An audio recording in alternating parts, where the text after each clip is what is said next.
नमस्कार, बहुत बहुत स्वागत है आपका आयुर्वेद पर आधारित हमारे इस बेहद खास कार्यक्रम स्वस्थ विचार में। मैं हूं आपके साथ आपका साथी विकास। दर्शकों, स्वस्थ विचार कार्यक्रम एक ऐसा कार्यक्रम है जिसमें आपको रोगों के बारे में बताया जाता है, उससे बचाव बताए जाते हैं, उससे बचाव के तरीके और साथ ही साथ आप किस तरीके से अपने तमाम उन रोगों को ठीक कर सकते हैं जो अक्सर आपके लिए परेशानी का सबब बनते हैं। लेकिन सबसे पहले मैं आपको यही बताना चाहूँगा कि इस कार्यक्रम से यदि आप जुड़ना चाहते हैं तो बिल्कुल आप अभी हमें कॉल भी कर सकते हैं, आप व्हाट्सएप के ज़रिए भी हमसे जुड़ सकते हैं। तो सबसे पहले गुरुजी का स्वागत करेंगे और कार्यक्रम की शुरुआत करते हैं। गुरुजी, बहुत बहुत स्वागत है। नमस्कार। नमस्कार। तमाम रोगों पर हम इस कार्यक्रम में चर्चा करते हैं और इसीलिए आप सभी को हम याद भी दिलाते हैं कि जब भी आप इस कार्यक्रम को देखने बैठें तो कॉपी और पेन लेकर ज़रूर बैठा करें। जो भी नुस्खे, जो भी उपचार आपको बताए जाएं, उनको आप लिख ज़रूर लें। चलिए आगे बढ़ते हैं कार्यक्रम में और शुरू करते हैं अपने आज के इस नए विषय पर चर्चा। गुरु जी, आज के इस अंक में हम बात करेंगे आंतों को लेकर। आंतें यानी सीधे तौर पर हमारा पेट। पेट ही हर बीमारी का एक उत्सर्जन केंद्र होता है, ऐसा आपका कहना है। तो आज सबसे पहले मैं ये जानना चाहूँगा कि पेट में हम भोजन ग्रहण करते हैं और जिससे हमारा शरीर चलता है, ऐसे में कुछ रोग हैं जिसमें कीड़े उत्पन्न होते हैं, ऐसा बताया जाता है। तो वो पेट के कीड़े कहते हैं हम उनको, आंतों में वो उत्पन्न होते हैं। आखिर ये कीड़े किस तरीके के कीड़े होते हैं, कितना नुकसान पहुंचाते हैं, कितने प्रकार के ये कीड़े होते हैं, ये सारा विषय आज हम आपसे जानना चाहेंगे। देखिए, पेट में 3 किस्म के कीड़े होते हैं जी। Hook worm, round worm, thread worm. Hook worm तो हमारे लीवर के पास होता है। अच्छा। ये लीवर के पास एक ऐसा स्थान बना लेता है जैसे बैया का घोंसला होता है, ऐसी चमड़ी का ही आकार बना के ये बना लेता है। इसमें लाखों की तादाद में होता है। जब हम कोई चीज़ खाते हैं तो उसमें से जो जूस बनता है उसको पी के अपना पेट भर लेता है। जी। यानी खुराक पूरी लगती नहीं। बिल्कुल। हुक वर्म जो है ये गुदा के पास होता है, ये बहुत बुरा काटता है। जी। और इसकी लंबाई लगभग 3 सेंटीमीटर से लेके 6 सेंटीमीटर तक होती है। जी। अब हुक वर्म जो है ये खाकी रंग का कीड़ा होता है, मुंह काला होता है इसका। जी। और इसकी लंबाई सेंटीमीटर, 1.5 सेंटीमीटर के लगभग होती है। थ्रेड वर्म जो है ये कीड़ा आंतों के अंदर होता है, इसकी लंबाई ज़्यादा है। इसकी लंबाई 6 इंच से लेकर 19 इंच तक। 19 इंच तक? हाँ, मैंने नापी है, जो मरीजों को मैंने निकाले उनकी। जी। तो राउंड वर्म और थ्रेड वर्म को निकालने के लिए जो है, ऐसे तो हमारे पास सैकड़ों जड़ी बूटियाँ, परंतु खान पान में सोयाबीन का दूध या दही, इन कीड़ों को निकालने के लिए एक किस्म का रामबाण है। जब भी किसी को हुक वर्म या राउंड वर्म हो जाए तो हुक वर्म का तो ऐसा है कि गुदा काटते हैं बहुत बुरी तरह से। बच्चों को तो गुदा बिल्कुल लाल हो जाती है। तो बच्चों को तो ऐसा करते हैं कि रोई के पोहे में सरसों का तेल लगाया और गुदा में उसका तुम्बा दे देते हैं, तो दर्द बंद होती है। तुम्बे के साथ जहाँ पे तेल लग गया वहाँ पे काटेगा नहीं कीड़ा। और गुदा से अंदर जो कीड़ा काटता उसका दर्द नहीं आता। जो थ्रेड वर्म है ये जोड़ा होता है, फिर इससे बच्चे भी आगे होते हैं। और इसका रंग हमारी चमड़ी के रंग जैसा है, सिर्फ थोड़ा सा मुँह इसका काला है, बस ये पहचान है। जी। अब इसका काम है कि जो भी आपने खुराक खाई है, लीवर ने पचा के जो आपको गुर्दों को दिए साफ करने के लिए, गुर्दों के पहुंचने से पहले ये उसको चाट जाते हैं। और ये पूरी खुराक आदमी की ऐसे चाट लेते हैं कि जो हट्टा कट्टा आदमी भी है, जिसके पेट में कीड़े पैदा होते हैं, उसको हर 2-2.5 घंटे बाद कुछ खाना पड़ता है। क्योंकि जब जो खून बना था, खुराक बनी थी, उसको कीड़े खा गए, आगे खून दिल को नहीं मिलेगा, तो अंदर से खून को बढ़ाने के लिए तो कुछ खाना ही पड़ेगा। और जब ऐसी बीमारी किसी भी रोगी को है तो मेडिकल साइंस तो देती है, बड़ा कड़वा होता है, परंतु उससे कीड़े पूरे निकलते नहीं। और हम तो उसको निकालने के लिए कमेला देते हैं दही के अंदर। कमेला देने के आधे घंटे के बाद 10 लगते हैं और सारे कीड़े बाहर आ जाते हैं, चाहे राउंड वर्म है चाहे थ्रेड वर्म है। परंतु इसमें सबसे आसान तरीका जो है वो है सोयाबीन के दूध से। सोयाबीन का दूध पीने वाले को और सोयाबीन के दूध से दही खाने वाले को कभी पेट में कीड़ा पड़ता ही नहीं है। सोयाबीन के दूध में और दही में जो कीटाणु पैदा होते हैं, जो हमारी रक्षा करते हैं, और रोग के कीटाणुओं से दुगने तिगने होते हैं ढील डाल में, वो उनको मार देते हैं जी। परंतु हुक वर्म के लिए 2 चीज़ें सर्वश्रेष्ठ हैं, इनसे उनका घोंसला कट जाता है। एक तो पपीता, कच्चे पपीते को जब आप तोड़ेंगे उससे दूध निकलता है। इस दूध को आप शक्कर में मिला करके या कुज्जा मिश्री पीस के मिला के उसको खाने से भी इनका घोंसला टूट जाता है। और दूसरा तरीका है कि इसकी सब्जी बना के आप खाते हैं या पके हुए खाते हैं, तो इससे जो जूस इनका बनता है वो जूस जाके अंदर जाके घोंसले को तोड़ देता है जी। और जब पखाने के द्वारा घोंसला बाहर आता है, उठा के रखते हैं, और जहाँ पे टेस्ट कराए जाते हैं, लेबोरेटरी हैं इसकी, वहाँ पे जो टेस्ट करने वाले बड़े चंबे पड़ जाते हैं कि आज तक हमने ऐसी वस्तु नहीं देखी जिसमें ऐसे कीड़े हो। तो फार्मासिस्ट को मैं ये की बात कहता हूँ कि देखिए, आयुर्वेद ही एक ऐसी संस्था है जिसको पूरा ज्ञान है, जो इन चीज़ों को निकाल सकता है, बाकी किससे निकलती नहीं है। ये हुक वर्म कीड़ा है। आप अपनी थ्योरी में पढ़िए कि हुक वर्म कैसा होता है, आप देख लो मिला के। उसके बाद जब वो उसको काटते हैं ब्लेड से, तो जैसे रबड़ बड़ी मुश्किल से कटती है ऐसे कटता है। अंदर देखते तो उसमें लाखों की तादाद में होते हैं ये।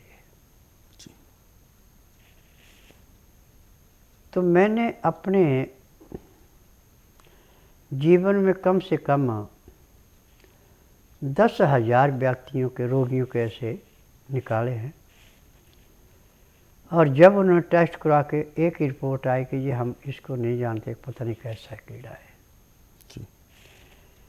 क्योंकि सबसे बड़ी बात यह है कि पहले जो नाड़ी वैद्य होते थे, जो जंगलों से जड़ी बूटियाँ निकाल के दवाइयाँ बनाते थे,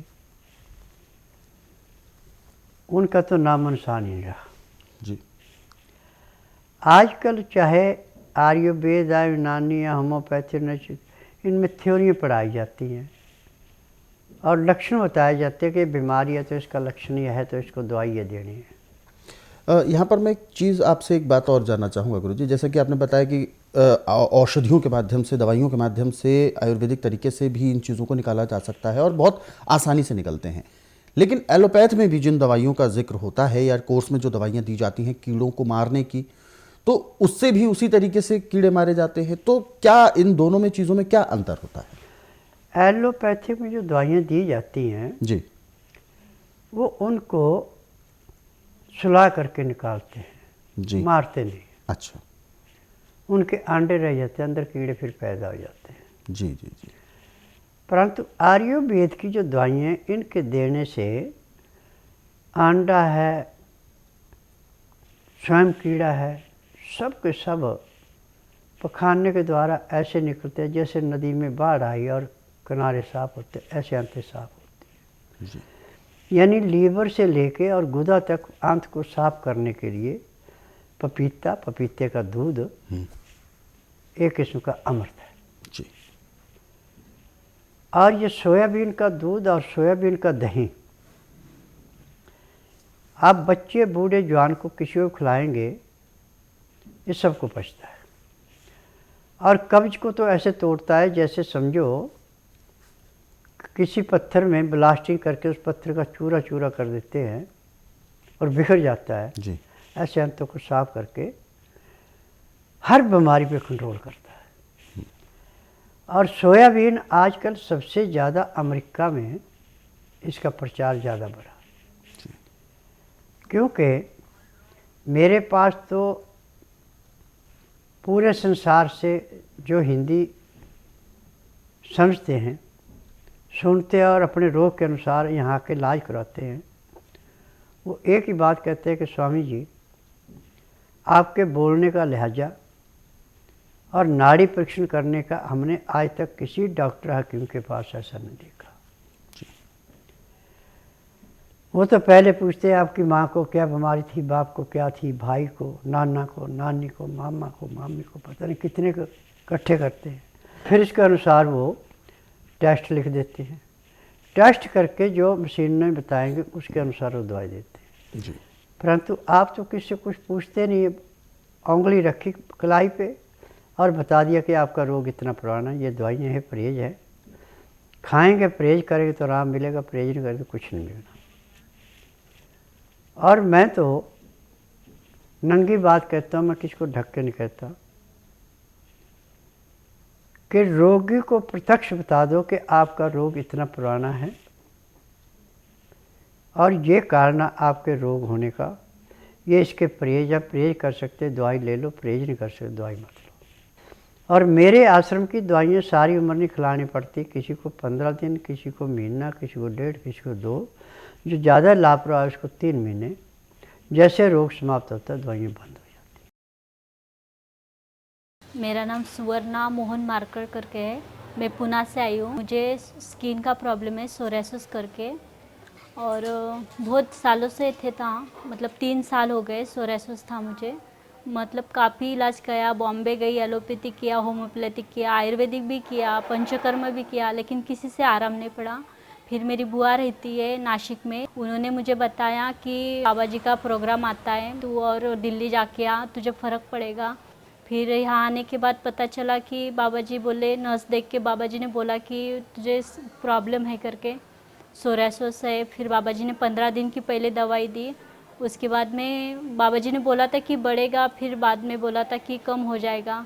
फिर उन्होंने दवाई दी, अभी मुझे 2.5 महीने हो गए मैं दवाई ले रही हूँ, अभी मुझे पूरी तरह से आराम है। पहले इचिंग होती थी वो भी ख़त्म हो गई, इचिंग करना, और पूरा ऐसा लाल लाल था तो वो भी ख़त्म हो गया, नाखून वगैरह सब मतलब ख़राब हो गया था, खाना खाना भी मुझे नहीं आता था। बाबा जी ने विश्वास दिया था, उसी विश्वास के साथ हम चले और दवाई पूरी ईमानदारी से खाई और परहेज किया, तो उससे पूरी 100 तक का आराम पड़ गया। बाबा जी ने बोला है कि बाबा औषध लेने की अब ज़रूरत नहीं पड़ेगी तुझे। मैं सुरेश कुमार, पीतमपुरा, दिल्ली निवासी।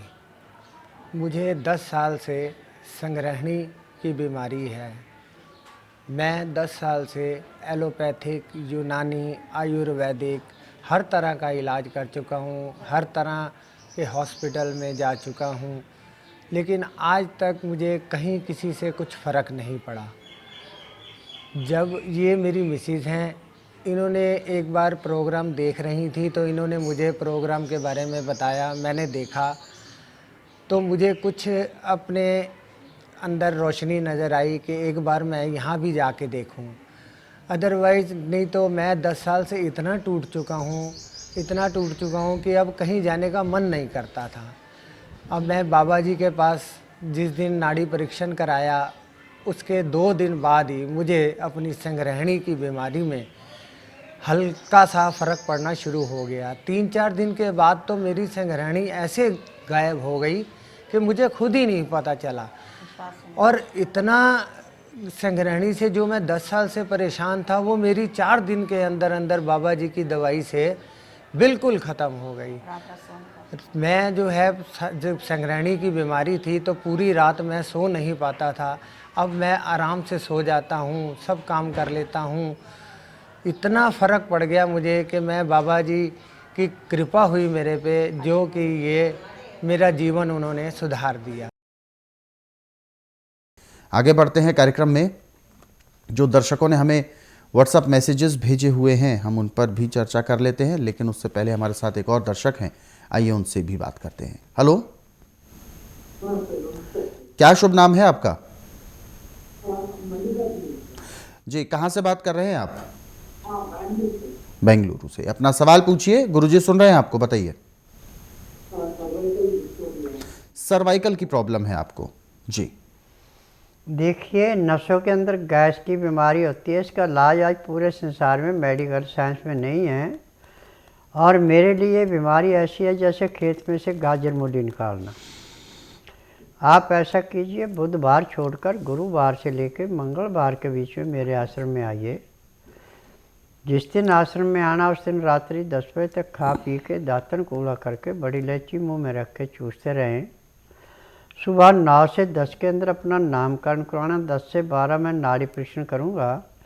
नाड़ी परीक्षण में पैर के तलुए से सिर के बाल तक की MRI, CT scan, X-ray, ultrasound, ECG, sonography सब कुछ 5 सेकंड में हो जाएंगे। उसमें जो भी कमियां शरीर के अंदर पाई जाएंगी दवाइयाँ दूंगा। दवाइयाँ खाने की हैं, दवाइयाँ पीने की हैं, मालिश करने के तेल हैं, आँख में, नाक में, कान में डालने की दवाइयाँ हैं। ये दवाइयाँ लेंगे और 3 दिन यहाँ रुकेंगे तो 3 दिन में आपकी बीमारी में कम से कम 50 से 60% का आराम मिल जाएगा और 1 महीने में रोग का नामो निशान नहीं रहेगा। गुरु जी, आज के इस उपचार में हम जानना चाहते हैं तमाम उन छोटे बच्चों के लिए जो अपने दर्द को बयां नहीं कर पाते हैं, केवल रो सकते हैं। ऐसे बच्चे अक्सर पेट में दर्द को लेकर ज़्यादा रोते हैं, जो नवजात बच्चे होते हैं। तो ऐसे में क्या इमरजेंसी उपचार, फर्स्ट एड क्या किया जाए? देखिए, जब बच्चे के पेट में दर्द होगा तो बच्चा अंगड़ाई लेता है और रोता है, और रोते रोते पेट भी फूल जाता है। जब ऐसी पोजीशन बच्चे की आ जाए तो आप समझ लें कि इसके पेट में गैस रुक गई। तो उस गैस को शांत करने के लिए आपके पास सबसे अच्छा तरीका है, अजवाइन को भून के पीस के पाउडर बना के रखें। किसी भी डिबिया में रख लें, ये ख़राब होने की नहीं है, इसमें कीड़ा भी नहीं पड़ेगा। अब सरसों के तेल को गर्म करें। जब तेल उबलने लगे तो उसमें 2-3 तुल्ली लहसुन की जला दें। जब लहसुन बादामी रंग का हो जाए तो उसको निकाल दें और तेल को नीचे ठंडा होने पे थोड़ा सा कपूर मिला के पहले पेट पे थोड़ी मालिश करें उसकी, तेल की। फिर उसके बाद अजवाइन पेट पे, जैसे आप कीचड़ में रेता डालते हैं ऐसे अजवाइन ऊपर तेल के ऊपर थोड़ी थोड़ी डाल दें और हल्के हाथ से मालिश कर दें। 10 सेकंड के अंदर अंदर बच्चे का रोना और अंगड़ाई लेना बंद हो जाएगा और बच्चा पूर्ण रूप से स्वस्थ हो जाएगा। उसके घंटे 1.5 घंटे बाद वो खुल के लैट्रिन करेगा, पेशाब खुल के करेगा और बच्चा अपनी घनघोर निद्रा में सो जाएगा। बिल्कुल। तो दर्शकों, ये विशेष उपचार जो आप तक पहुंचाए गए हैं आप सभी के लिए बहुत ज़्यादा महत्वपूर्ण हैं। इसीलिए हम आपको याद दिलाते हैं कि जब भी आप इस कार्यक्रम को देखने बैठें तो कॉपी और पेन लेकर ज़रूर बैठा करें, ताकि आप इन नुस्खों को लिख ज़रूर लें। ऐसे ही तमाम नुस्खे और उपचार यदि आप विशेष तौर पर अपने सरल सुविधाजनक समय पर पढ़ना चाहते हैं, विस्तार से जानना चाहते हैं और एक नहीं बल्कि कई प्रकार के रोगों के बारे में जानना चाहते हैं, तो आप रोज़ाना स्वस्थ विचार पुस्तकें 10 से 15 मिनट भी आप पढ़ें तो भी यकीनन आप अपने कई रोगों को घर बैठे ही दूर कर सकते हैं। और सबसे बड़ी विशेषता यही है इन पुस्तकों की, इनमें इस्तेमाल की जाने वाली जो औषधियां हैं जिनके बारे में वर्णन है वो सारी औषधियाँ आपके रसोई घर में आसानी से उपलब्ध होती हैं। कुछ अलग से आपको जद्दोजहद करने की आवश्यकता बिल्कुल नहीं है। तो इन पुस्तकों को यदि आप मंगवाना चाहते हैं, कोरियर या डाक के माध्यम से आपके घर तक पहुंचाई जाएंगी, लेकिन इसके लिए आपको हेल्पलाइन नंबर्स पर कॉल करना होगा। कॉल करने का समय है सुबह 10 बजे से शाम 5 बजे के बीच में। और दर्शकों, यदि आप हमारे इन कार्यक्रमों को अपने सरल सुविधाजनक समय पर देखना चाहते हैं, जो रोज़ाना कार्यक्रम हम आपके लिए लेकर आते हैं, इन कार्यक्रमों को आप मोबाइल के ज़रिए भी देख सकते हैं। हमारा यूट्यूब वीडियो चैनल है स्वस्थ विचार सेहत की बात। इस यूट्यूब चैनल को आप सर्च करें, सब्सक्राइब करें और इन कार्यक्रमों को ज़रूरतमंदों तक शेयर ज़रूर करें। फिलहाल कार्यक्रम में वक्त इशारा कर रहा है विराम देने का। गुरु जी, आपने अपना कीमती मार्गदर्शन दिया, आपका बहुत बहुत धन्यवाद। नमस्कार। दर्शकों, आज के इस विशेष कार्यक्रम में बस इतना ही। आप सभी लोग स्वस्थ रहें, निरोगी रहें, इन्हीं शुभकामनाओं के साथ हम आपसे लेंगे इजाज़त। अगले अंक में आपसे फिर होगी मुलाकात एक नए विषय के साथ। तब तक के लिए मुझे दीजिए आज्ञा। नमस्कार।